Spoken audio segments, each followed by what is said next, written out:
All right, it looks like we are getting set up here for our next run, which is going to be Monika's D-sides 1D through 8D, and that is a task by Amber Loves Archie. So let's go ahead and turn it over to you. Go ahead, Amber.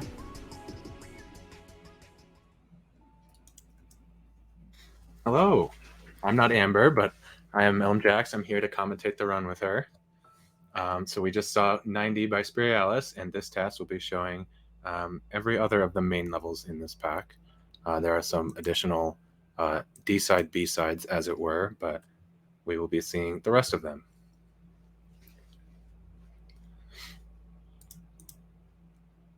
I believe Amber may be actually AFK currently, so I can give a little bit more background here.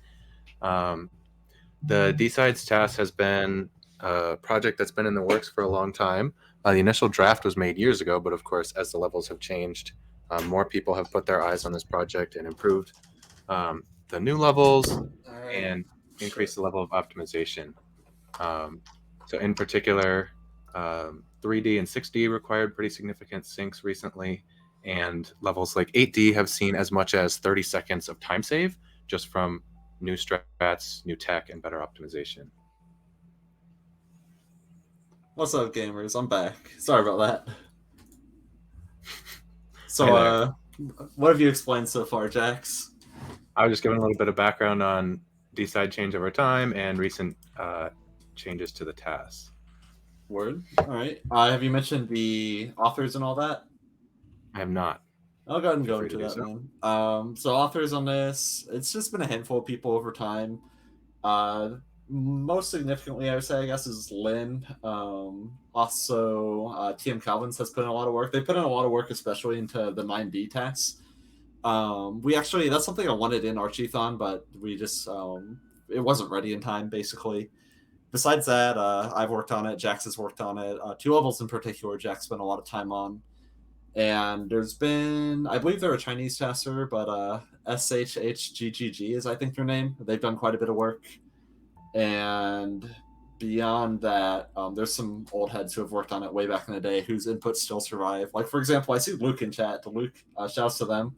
Back in the day, they used to test this quite a bit. And it's been updated quite a bit since then, but some of their inputs live on.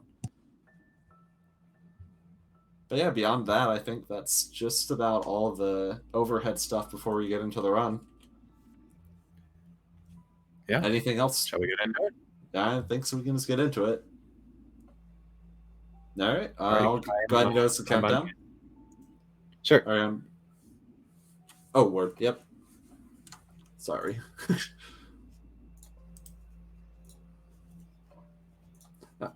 All right. I'll go in 3, 2, 1. Let's go.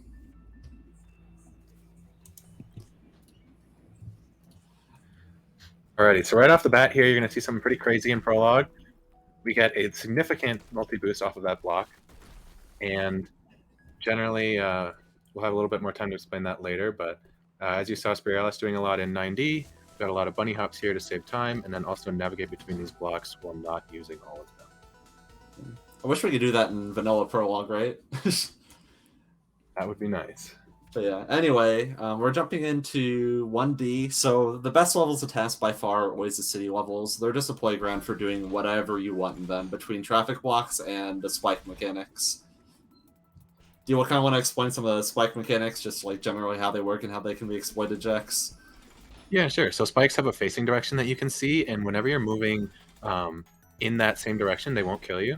And so we can often jump through them and be inside them without dying. And then oftentimes you'll also see here, we are, like there, for instance, we did a wall bounce, so off of spikes, which is using that tech. And then these zipper blocks allow for multi-boost, which is in the 9 frames after being pushed by a block, jumping and dashing will give you that block's momentum, so we can get stacked boosts. And as well, you can see you can activate traffic blocks from the other side and have them move into you, and you move away from them, but you can still get the boost from the side of them.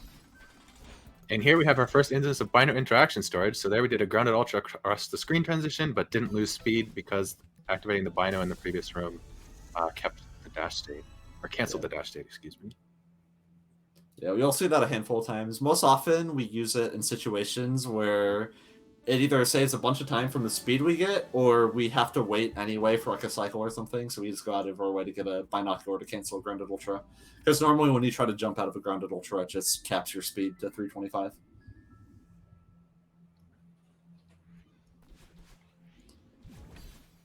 GD is a fun one. This is a, well, D-sides as a whole are pretty vanilla levels. There's like basically no like custom mechanics really, but this level most of all feels like something straight out of main game to me, in my opinion. And there's a cute little skip coming up here where you can just climb up the spikes and just skip this entire room that is like 20 or so seconds casually.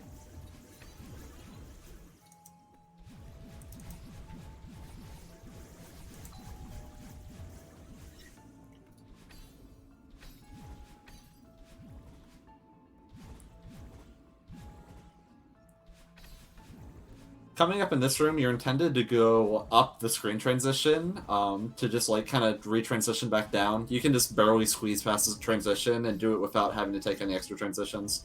There's also exactly a gap there that Madeline can just horizontal dash through there.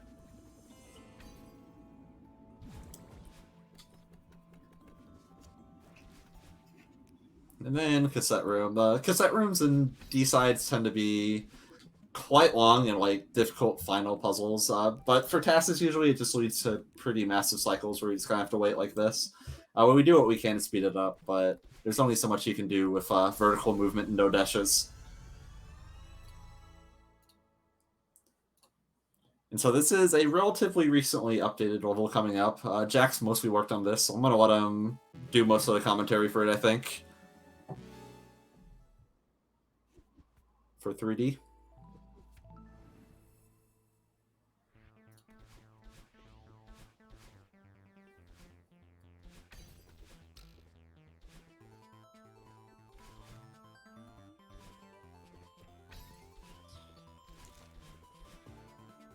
Yeah, I hear you now. Yeah, you dropped out for a sec, I think.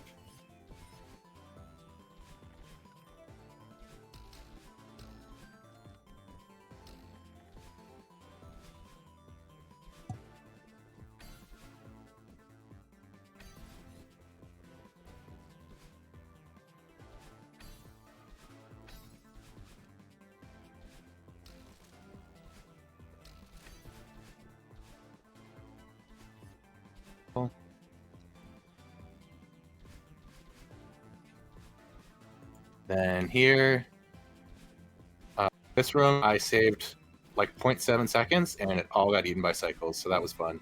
And Jax, can you hear me? Apparently they cannot hear you on stream, unfortunately.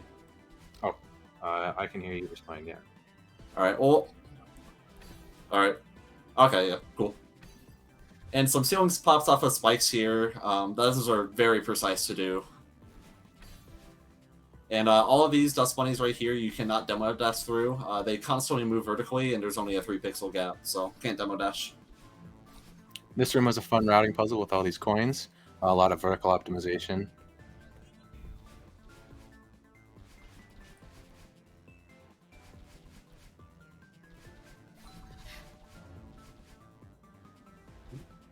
I don't have anything to say about this room except it was annoying to work Yeah, some of these rooms are, yeah, just kind of generally annoying to work on, not a lot to comment on. And just generally speaking, a ton of really restrictive cycles where you just kind of have to wait at the end of the day. Yeah, definitely. I love that reverse corner boost that we saw just a few seconds ago. And this ultra chain was nice.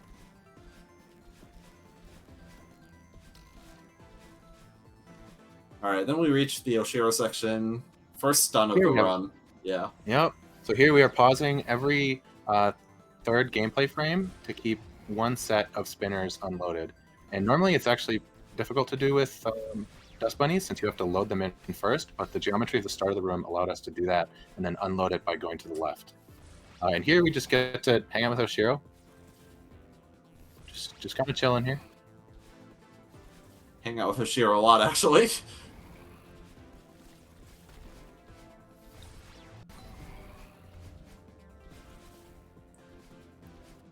And then another stun here, just to get the feather on other side, skip having to loop around. And then from here, we're going to wait for Oshiro. Normally right here, the intended or easier strat for humans is just to get a cassette block boost and get into the heart. I'm unsure if that's been patched actually, but this is another method It has of not doing been it. patched. Oh, okay. But that Oshiro delayed Ultra Bob I found not too long ago and saved like 0.3 or something. Having to wait a second for him lost quite a bit of time, but still in that time safe. Yeah. And 4B's or 4D rather is a strange level. It's got a handful of mechanics going on, but at the early stages of this level, it's supposed to be like kind of a guess and check sort of puzzle with these bubbles where you just like pick a direction and guess. But with spike jumps and other crazy task nonsense, we just do them all as not intended remotely. Yeah, here you can see we are trying to move these vertical auto-scrollers as little as possible, because when you move them diagonally, they slow down vertically. So you'll see Madeline jumping on them a lot. That is another case of spikes being abusable. And eye users, beware. Yeah, I'll turn on simplified graphics for this, actually. There's a blinding wind, and you cannot see this gameplay at all. If you want to see what it actually looks like, you can see the input file, and you'll be like, oh, yeah, I can't see anything. So we'll do this, and it's over. So this is supposed to be a huge auto-scroller, obviously, but we can do some cute stuff to speed it up by moving this block upwards and getting a huge boost off of it coming up right here. We saves a lot of time. Boost. Yeah. Yeah. It saves like 10 seconds probably over like the intended strat.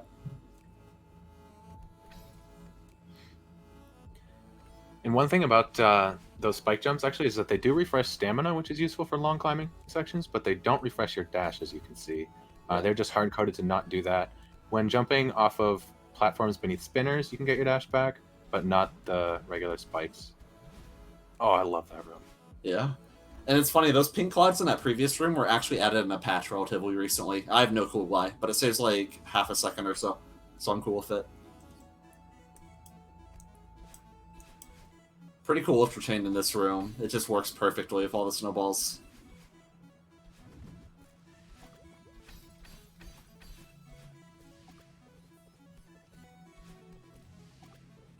Here we're just trying to set up for optimal snowball positioning. And, you know, there's some wind in this room, but you maybe couldn't have seen it with all that speed. Yeah. You see this one, though, you gotta wait for the snowball to bump it.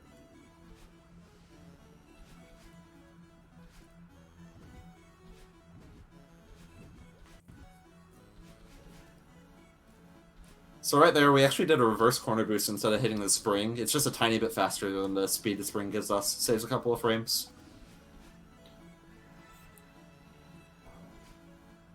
Crazy spike jumps with the wind. We'll explain that later on, but wind and spikes do not behave very well together.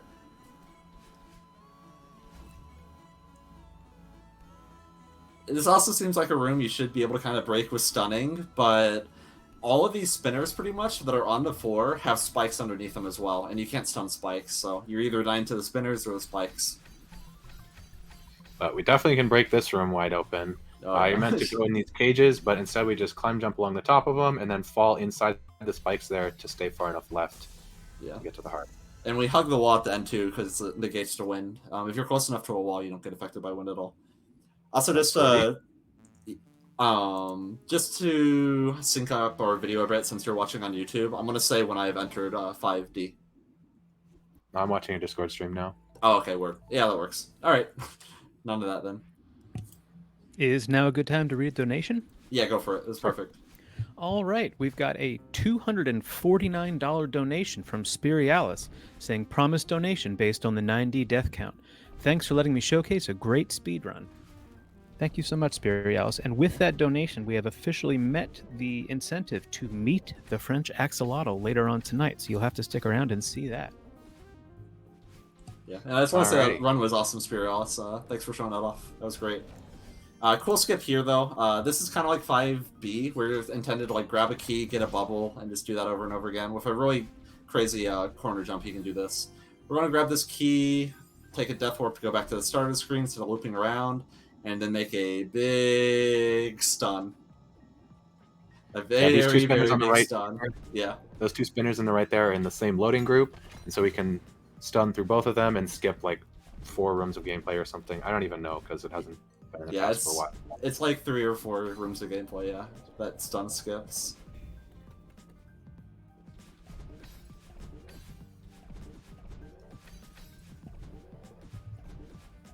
And in this section, you're going to see a lot of unintended bubble directions and creative uses of demo dashes.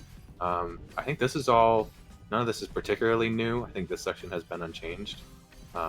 Some of it, there's a little bit of sauce here and there, but yeah, those bubble sections are pretty restrictive. There's a dash cooldown associated with being in a bubble, so there's only like certain things you can do.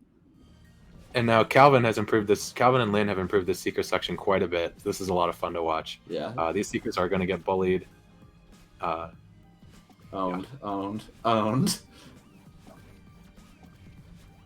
We spare this one though. Very funny, but this stun coming up is very funny. It's just so silly, but it's significantly faster. All right, so kind of stupid here. That waiting is due to spinner cycle nonsense.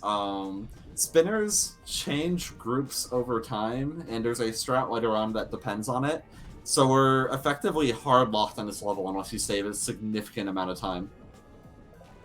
You can maybe go into more detail, but it's like kind of outside the scope of this run. Yeah, instead let's just enjoy Big Zoom with Theos. Yeah. Let's just move past it. Here, of course, we are canceling Grounded Ultras with Theo, and we stun through this because it skips going around that room like twice for the intended solution. And we stun again to go through this, to skip playing this room twice as well. Yeah, I think that stun is a problem stun. If we have to go fast enough to have that stun not be worth it.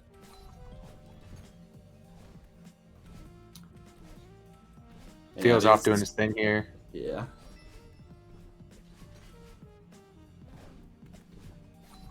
Thankfully there we can demo and don't have to worry about stunning.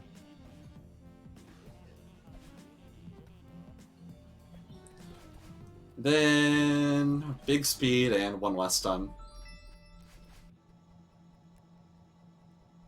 Yeah, it just skips a bunch of puzzles that are auto-scrollers.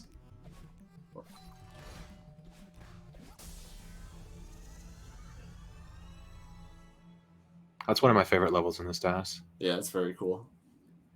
Throwable movement in general is just very difficult to TAS. A lot of people are afraid of it, and for good reason, but...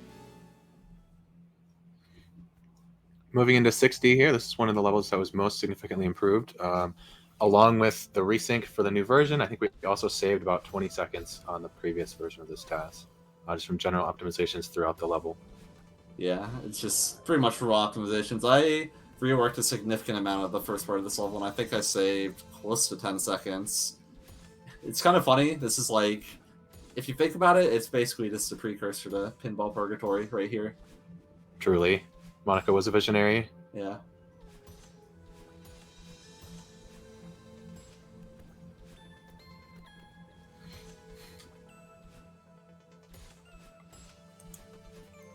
Now would definitely be a good time to mention any donations or upcoming incentives.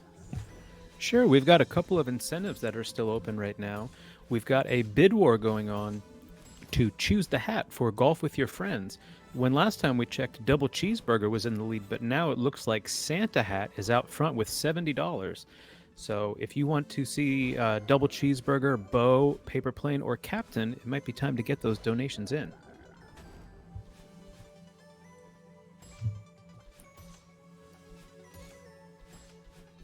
This Hollows section of the level, I largely improved, finding a lot of optimizations and new strats in these rooms here. Generally, like that turnaround, for instance, used to be like 0.3 seconds slower. Yeah, this section was somewhat rough, but I think it was done pretty quickly. Yeah.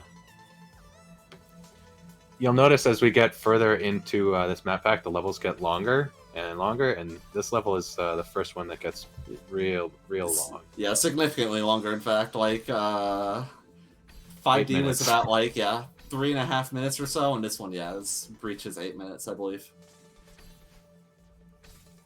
I think these inputs here in this falling section were largely untouched.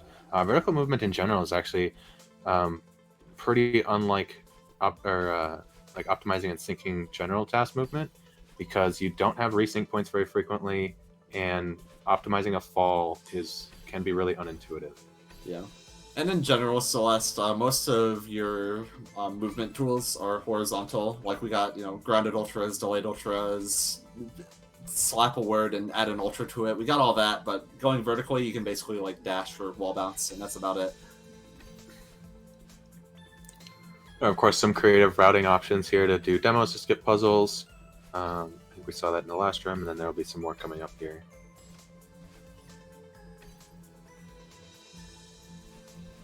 Yeah, I think there was a puzzle there, but we leave. Yeah. Well, that's very funny stun here. Oh my goodness. So here, dash speed in water is 180. So stunning through there is really slow, but it skips 2 screen transitions and ends up saving like 0.15 or something. Not a lot, but it's fast.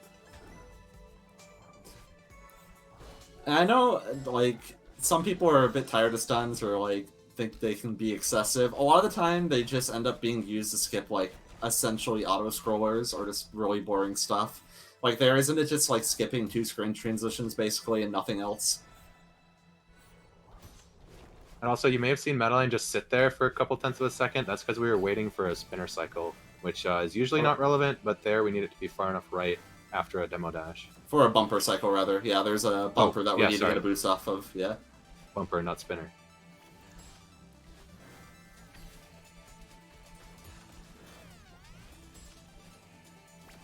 Alright, if you thought the 6A battle line fight was long, yeah, you're in for a treat here. Very long. This is, you can see that platform or pillar kind of falling to the left. That falls for like 7 or 8 seconds or so. That stun saves an enormous amount of time, and again, it's just an auto-scroller.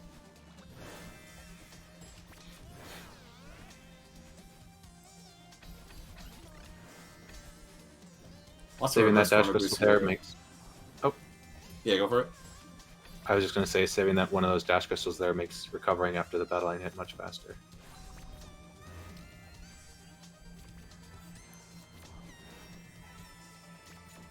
Yeah, and you can go through the gaps of those spinners. There's a gap in them that is smaller than your feather hitbox. Going over in this room saved like 2 seconds. That was one of my big improvements of this section. Yeah. We can actually fly right over this battle line, because there are 2 battle lines, and we only care about the one later on to break the wall for us. Which we need to wait, because we need this platform to come back. So, fair bit of points in this level, and where we just need to wait. Yeah. This is a pretty good example of a spot that seems like stunning would be broken for, but it just takes too many pauses and too much time. It loses like over a second there, and it's just because pause lag is so long. Is that a pause for half gravity? Seems so. Pretty rare. I made that. I should know that.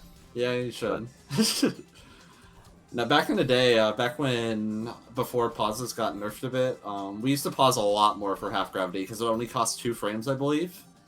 But now it costs like, like 10. 11, yeah. 11, yeah, 11, yeah. I wasn't sure if it's 10 or 11.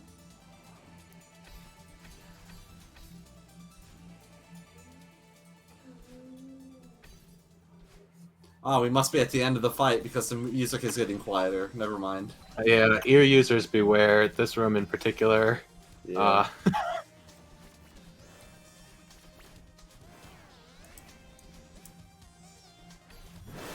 Oh no, it's this one. Oh yeah. Okay, yeah. These are very cool fight sequences, but they are quite loud. Yeah. There's also just like reminiscent of how the TAS 6A battle line fight is too, where it's, pretty linear in terms of optimizing it. It's pretty straightforward. But all of a sudden we just been teleported to like 6A plus 4A, and the battle line fight is going to get a bit more creative, start adding in elements from other levels.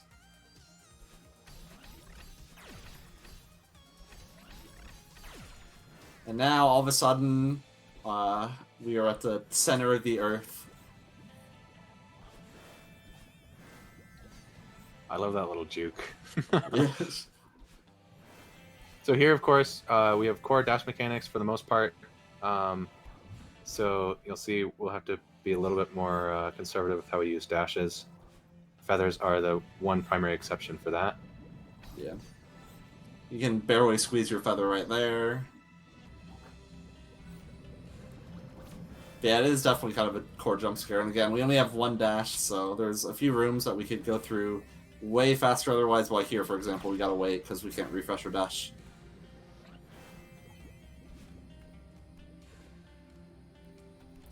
Some of these multi-boosts are a little bit awkward.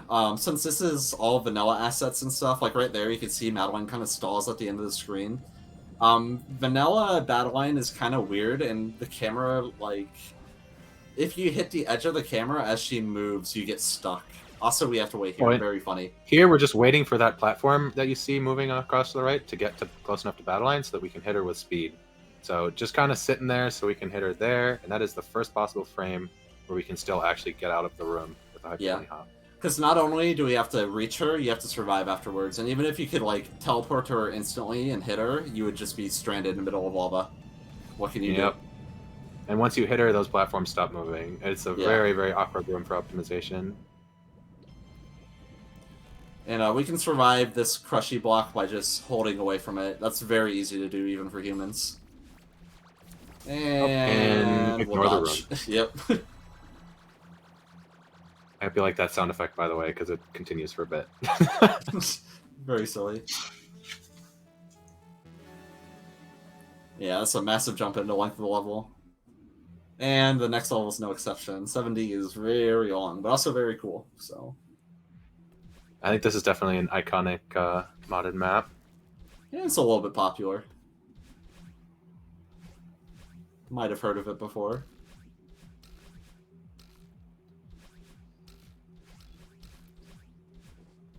So 200 meters, relatively straightforward. Might be a good time for donations or incentives. Sure, I'd love to. We actually had a big shakeup in the bid war for the hat customization, thanks to a $249 anonymous donation. The comment saying, Spirialis Palace.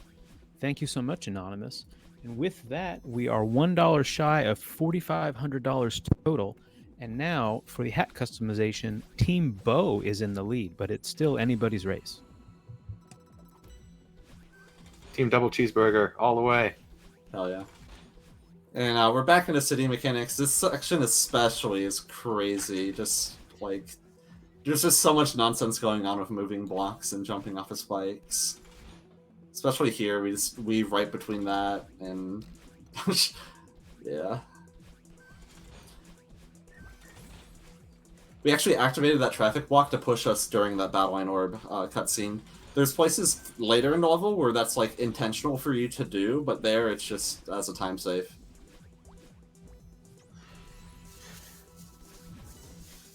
So something to note there... sorry. Go ahead. Something to note there is we actually recovered faster from being thrown by Battleline. That's because we did Bino interaction storage, which will cancel our animation whenever we hit the next screen transition, and that includes the small cutscene that plays whenever you get thrown by Battleline. And it saves around 80 frames a pop, so it's very worth going out of our way for a binocular.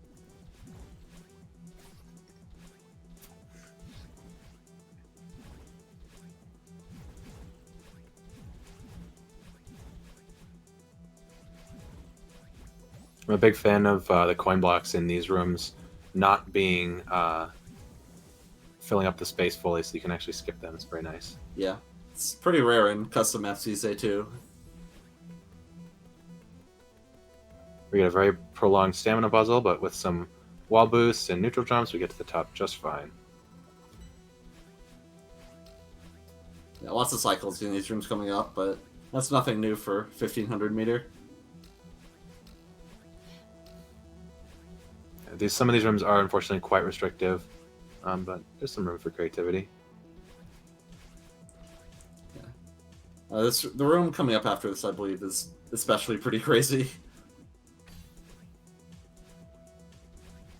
Yeah, this room's insane.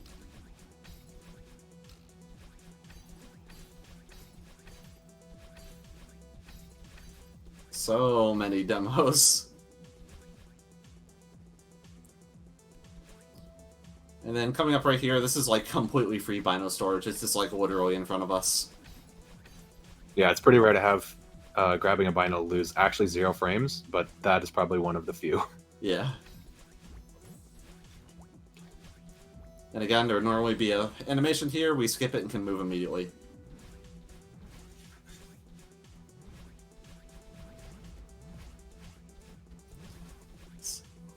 So big theme for 2,000 meters is just wind and really, like, generally really restrictive wind that just like forces you to have to wait for snowballs and stuff. There's a pretty, like, 2 notorious rooms back to back. Generally considered the hardest outside of like some of the 9D screens is this screen and a screen coming up.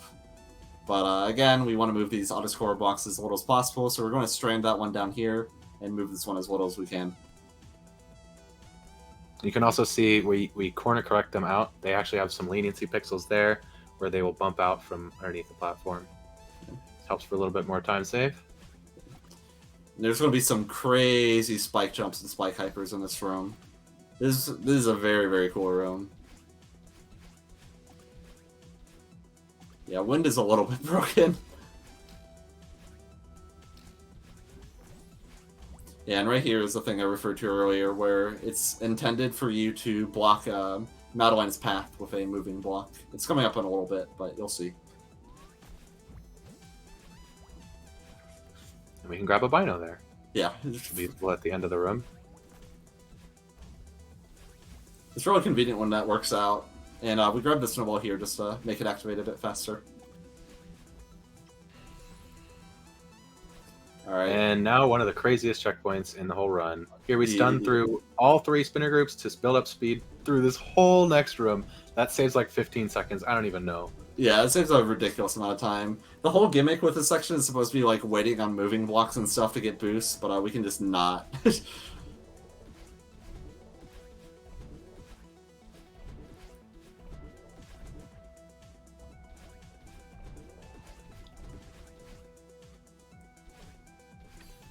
More crouches through spinners. You don't necessarily have to be dashing whenever you move through spinners. You just have to have your crouching hitbox to be able to move through it. Generally requires high speed to be able to just like crouch jump through spinners or something, but it's doable. And there you saw a couple dash refreshes under spinners and on ground. You'll see that a lot more in the upcoming section.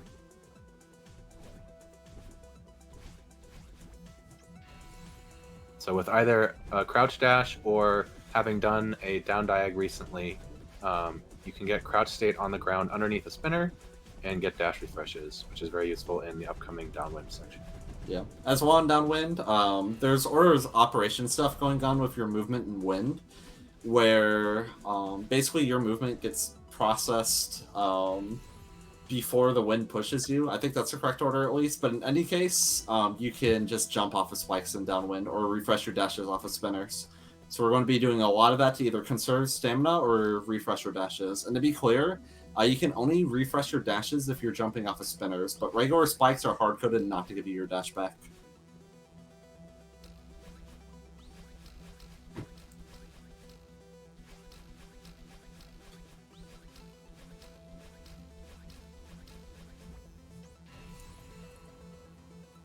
And Upwind is, Jax was talking about it earlier, but being able to get dash refreshes off of gaps and spinners will be used like a dozen or so times here, and a few of them in rapid succession coming up very shortly.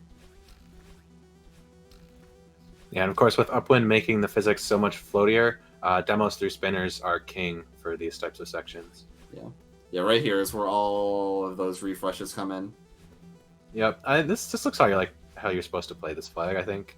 Yeah. Human viable for correct sure. me. Yeah, that was like 6 of them in the course of like 7 seconds or something. Yeah.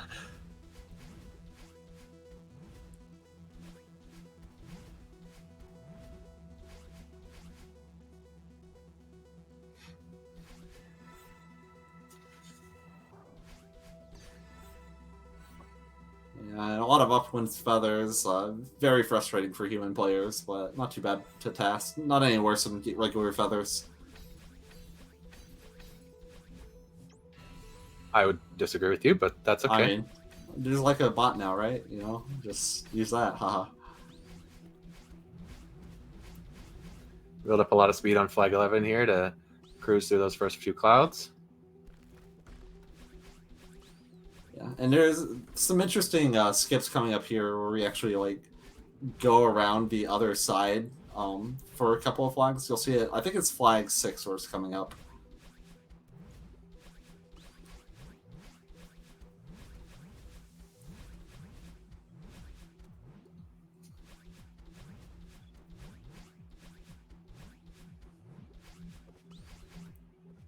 Yeah, flag 6 is where some of the nonsense starts. So we can just skip quite a bit of that flag, just some backtracking, and then we can just like not activate this and climb up without having to drop the block down.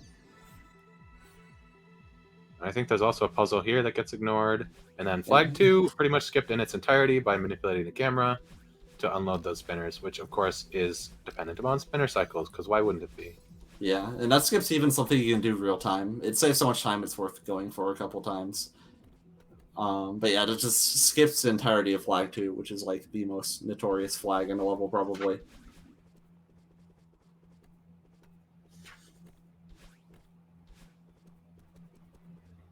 Do we have any last donations? Or we should talk about the cassette room before we get into that. So this is a pretty long, pretty cycle-locked level, or screen rather, coming up, and a big optimization for it.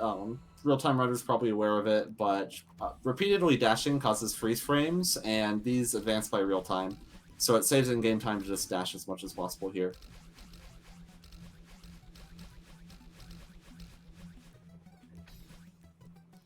Beyond that, that might be a good time for one last donation or incentive read-off before the end of the run. Sure. Just to let folks know, we have opened up our final incentive of the evening, and that is hard mode final boss for Ys 9. The run will be done on easy mode, but if this incentive is met, school will fight the final boss on hard as a final challenge, and we need to raise $300 by the end of that run in order for that to happen.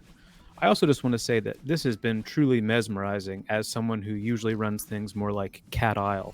This is just fantastic to watch. A lot of work has gone into making this as fast as possible, so I'm glad it shows. Yeah. And Cat Isle goes hard. Don't sell yourself short.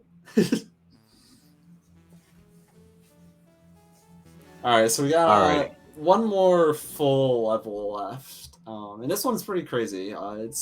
Core normally, it's restrictive. It has core dashes where you don't refresh when you touch the ground, but there's still some really crazy tech going on in this level. Yeah, in particular with the dash restriction, time saves for this level are liable to be very large by finding a different way to use the dash. So recently, SHHGGG saved like 20 seconds on this level, and Amber had made a pass previously and saving a similar amount of time. Yeah. Yeah, this one has been broken wide open lately. Yeah, and some of that is thanks to some somewhat recent tech. We'll bring it up when we get to it, but I don't know how new it is. I think it's like late 2022. It's at least when I first started seeing it pop up a bunch, but it's some neat tech with core blocks. Yeah, but for now, we are just climbing through this hot and cold section, mostly vertical here. Not too possible for big skips.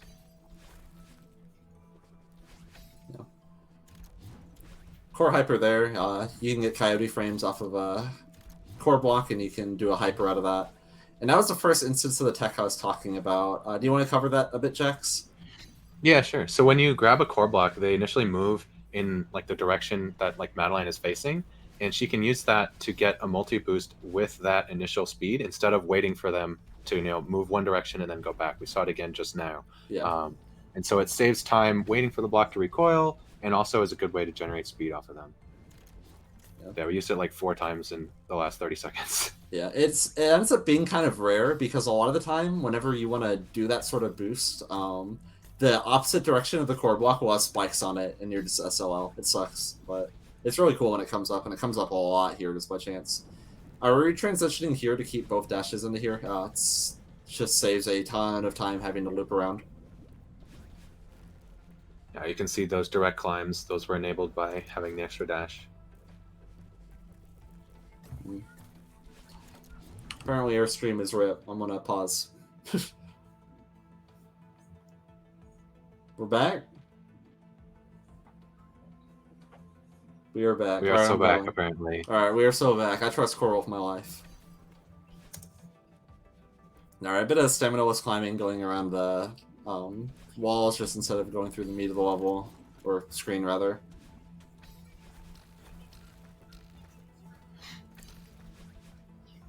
We can grab this block from underneath to activate it earlier instead of going all the way to the left and then start climbing immediately. And after this screen is where this level really picks up and starts to get crazy.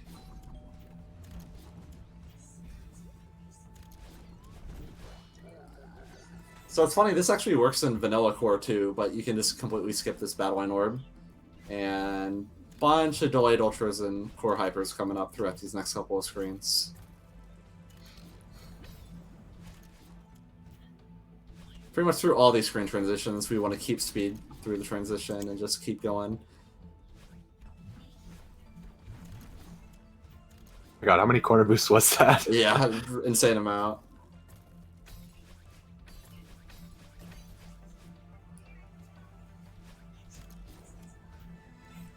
And then ending with a bit of feathers.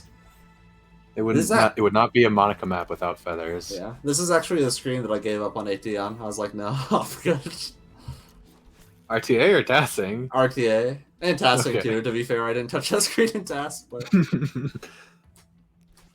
Alright, and then coming up on the final screen of core. This one's a very long one. And we see a little each level in miniature here. Yeah, Monika really likes doing that. Having small remixes of levels. It's cute though, it's nice.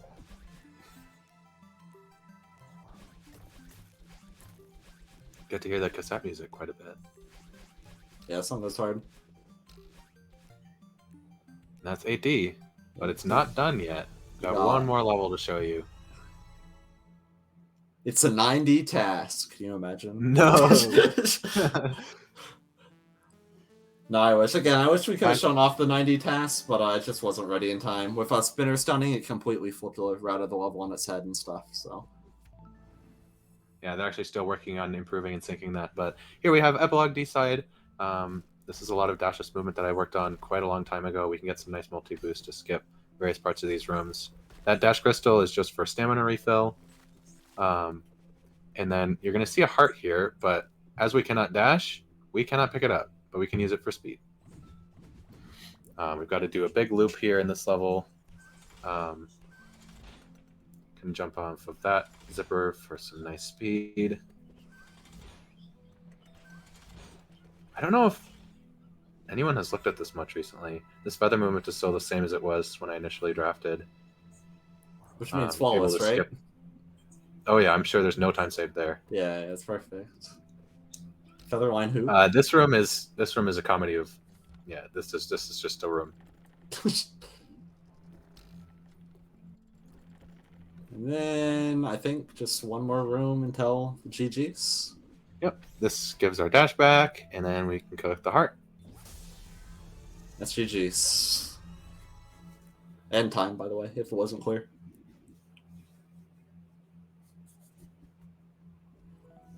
Alrighty, there we go. That is Monika's 1 through 8D as well as Epilogue. And only 2 unintended deaths, and both of them are in Temple, funny enough. Yeah, that's about it. It's pretty cool task, I think. If you want to get into 9D tasking, I'd recommend joining the Discord for that for sure. I think any percent has a draft done, air quotes, but there's still a lot of optimization work to be done, and it's a good place to get started for sure. And of course, also, there's a SJ task going on right now. If you want to get into tasking, this is like the best time to do it, period. Yeah, there's so much going on in the Celeste tasking world. Strawberry Jam in particular, the draft is almost complete, but plenty of levels are still, relatively just got like one pass on them and plenty of room for optimization. So definitely keep an eye out for more custom map tasks in the future. We'll probably do an SJ showcase on this channel in a few months here. Yeah, and of course also tomorrow on stream, if you want to see more Celeste, we have it's not a whole block, but it's a couple of runs back-to-back of SJ. We'll have a beginner lobby run and a showcase of the expert heart side. And those are both real time, not tasks. Alrighty, thanks for having us. I think that's everything. Yep. Y'all have a good one, chat. Enjoy the rest of the show. All right. Thank you so much to Amber Loves Archie and Jax for sharing that task with us. It was really fascinating to watch.